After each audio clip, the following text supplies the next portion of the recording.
We begin at Miramar Central School in Wellington, where a report has just been released into the use of that seclusion room. It was conducted by psychologist Terry Johnston after a complaint by a parent in July who discovered her 11-year-old autistic son had been put in the seclusion room on 13 occasions over 9 days. She interviewed 19 staff and found there were 67 dates in 2015 and 16 where children were placed in the room for behaviour such as biting, hitting, kicking and being generally disruptive. The report found some occasions where children had been put in the room had not been logged, and there was miscommunication between some parents and teachers over its use. It concluded the room should only have been used as a last resort. We asked to speak to the school's principal, John Taylor-Smith, or the chair of the Board of Trustees. Both declined and referred us instead to board member Pete McFarlane. I asked him how many children had been put in the seclusion room. 8, I think it is. 8 children, and on a total of how many occasions? I'm not sure of exactly how many occasions, but we're talking like once a week kind of frequency, or overall. So in 2015 there are 31 dates recorded. In 2016 so far this year there are 36 dates recorded. Yep. But on some of those dates a child may have been in the room more than once? Yeah, that's true. We need to remember that this room is used for the most serious extreme behaviour, and so it's for kids that are in a state where they're physically assaulting other children or staff, or they're a danger to themselves. So we're removing them to let them de-escalate and calm down. It's only for a short period of time. And we also should look at where this has come from.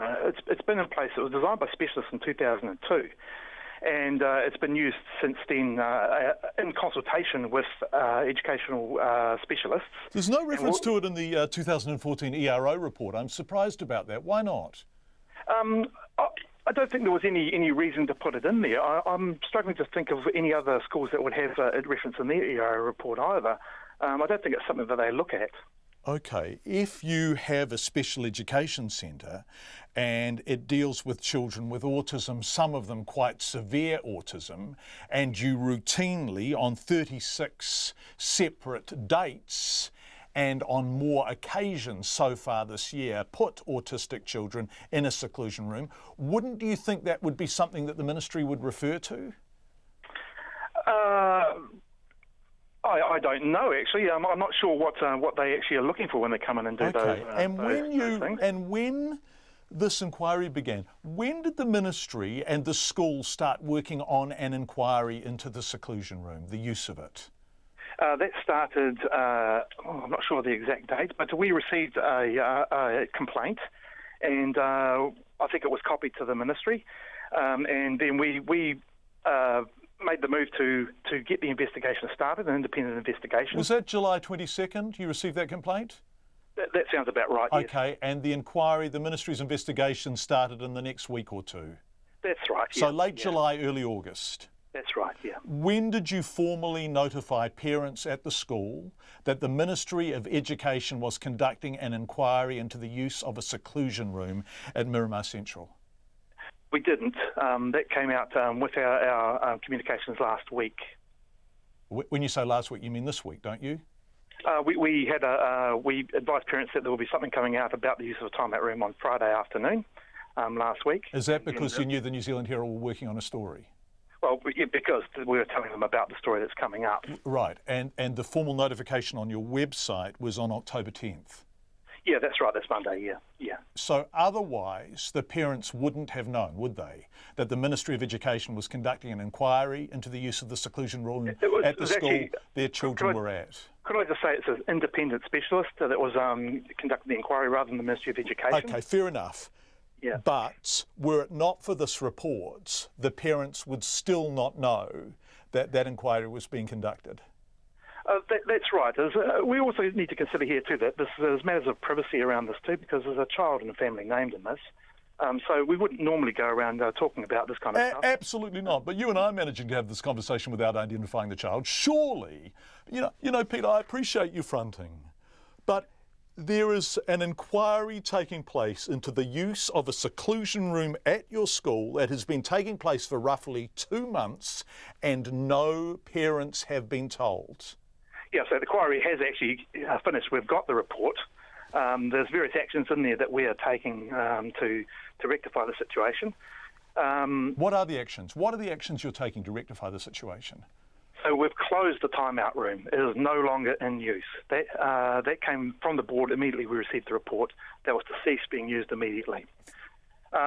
We have got some extra resource in to help the education specialists in the COFI unit to be able to find new ways to manage the behaviour, the extreme behaviour that would lead to somebody being in the timeout room.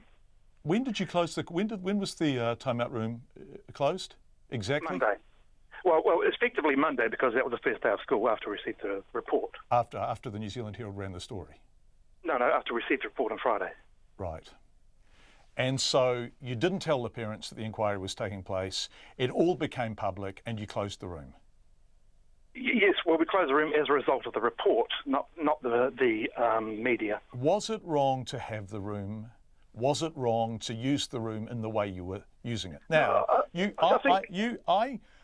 I know what some of these children have been doing, and they have been, hitting and biting, and they have been expressing themselves in physical ways. There's all sorts of ways to react to that. One is that if you lock autistic children in a small room, their anxiety and stress is going to manifest itself in physical outbursts, because a lot of these children don't speak. Yes, that's true. But what we also need to remember is this is not done in isolation by particular teachers. What this has done, are you still there? Yes. Okay. These part of a behavioural management plan that's developed with education specialists, our teachers, of course, and the parents. And the children go in there, and it's a well-known thing. So it's not like we pick people up and chuck them in. It's much more planned. So Baxter's parents, Nairi and Jeremy, who I spoke to yesterday, whose child is non-verbal, has a mental age of about 2 or 3, although he's 6. Did they know he was going into an isolation room? No, and I know a bit about this because I was in the room both times when Jeremy came and saw us. He was very angry, and understandably so. So at that particular meeting, I committed that we would go over and find out what was going on. What I think we have to say too is one of the things we've been pointed out in this report was some of the documentation wasn't up to par. This is one of those occasions. We told him at the time that we didn't believe Baxter had been in timeout, and that's, to the best of our knowledge, that was the case. Because it hadn't been logged. Baxter, that's a non-verbal small boy with the mental age of a 2 or 3-year-old, had been put in timeout, and it hadn't been logged.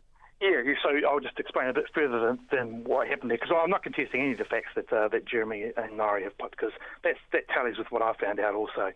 And so what happened was on the particular day, there was a different teacher looking after Baxter.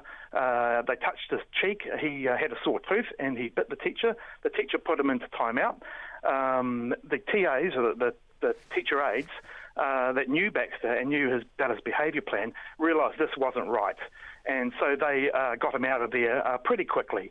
We think he was in there for between a minute and 2 minutes. Right, but he was put in there, wasn't he? I don't want to repeat the details of Baxter because it seems gratuitous. Non-verbal, low, mental age of 2 to 3. Yeah, is that why you've closed the room? Because basically this is not an appropriate response to children like Baxter. Yeah, I think that over the last 15 years or so since this unit was built and the timeout room was put in it, thinking has changed about how we manage this kind of extreme behaviour. When you say extreme, Pete, extreme. This Baxter's 6. He's not a member of the headhunters. Yeah, appreciate what you're saying there. That's true, but I mean, we also have a duty of care to our other students and to our staff. Pete, sorry, it's a special education centre, right? Yes, that's right. Do you think you shouldn't be in the special education centre business at Miramar Central School? Are you just out of your depth with this stuff? I mean, these children are difficult, and obviously they require special and particular care. Should Miramar Central not be doing it? No, I don't believe that's the case. We're actually we had quite a good reputation for managing special ed, and I think we do. You can see the professionalism of my staff is second to none. I was going to go on and explain a bit more about the Baxter thing, and with that, I was in the room when Jeremy came back later in the day, and we had the TA that had been dealing with this child. And you could see the emotion coming from this, because they love these children, the people that deal with them. And they're totally professional, and they do such a fantastic job that I couldn't even begin to think about how I would do it. And you can see it was a really emotional meeting. I've been quite moved by it, to be honest, and I'm struggling to come to terms with what's happened, and I'm really it's upset me quite a bit, especially about Baxter. And I just want to put my apologies through to Baxter's parents, because this shouldn't have happened. We mucked up, and I think we'd like to put things right and do well from here. And so, in terms of doing well from here, yeah, what is the most important thing, do you think, in terms of, because I guess... Yeah. Because people didn't know about this, I guess because a lot of the stuff's being learnt through the media, I guess because in a way you're playing catch up, and so what's the most important piece of reassurance you can give now to the parents of these children who might now be contemplating, as Baxter's parents are, their future with the school? What would you like to say to them? I said on the day, and I'll repeat it, and I think it's too late, but we'd love Baxter to stay.